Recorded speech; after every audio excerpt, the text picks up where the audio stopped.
గుంటూరులో చదివిన తెలివితేటలన్నీ మా దగ్గర వచ్చి చూపించొద్దు అధ్యక్ష.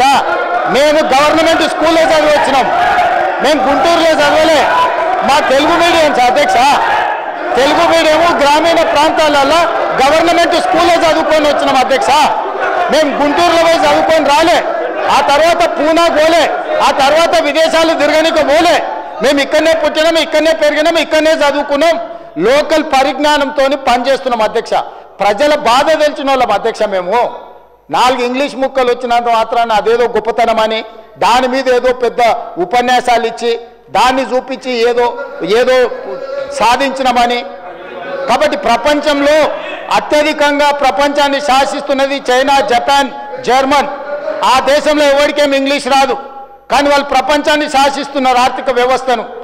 అట్లాంటిది ఈరోజు తెలంగాణ రాష్ట్రంలో ఒక రైతు కుటుంబం నుంచి వచ్చి గ్రామీణ ప్రాంతాల నుంచి వచ్చి గవర్నమెంట్ స్కూల్లో తెలుగు మీడియంలో చదువుకున్న నేను ముఖ్యమంత్రి అయితే ఎందుకు మీకు కడుపుమంట? ఏందా బాధ? అసలు కళ్ళల్లో నిప్పులు పోసుకుంటారు అధ్యక్ష. నేడ కనిపించగానే ఆయననే చూడనికైనా వస్తలేడు, చూస్తే అదేదో పాపమైంది అన్నట్టు. కాబట్టి ఇప్పటికైనా దయచేసి ఈ 5 ఏళ్ళు కాదు వచ్చే 5 ఏళ్ళు కూడా, ఈ 5 ఏళ్ళు కాదు వచ్చే 5 ఏళ్ళు కూడా మేమే ఉంటాము. మీరు అక్కడ ఉండాలనుకుంటే సలహాలు ఇవ్వండి.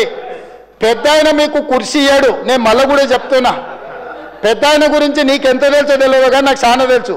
వెనకటికి నీకు కూడా చెప్పిన, నువ్వు ఆశించకని.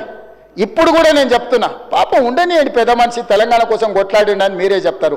ఆయన కుర్చీ మీద కన్నేస్తారేంది మీరు ఇద్దరు కలిసి? ఎందుకు ఆయన మీద పగబట్టారు?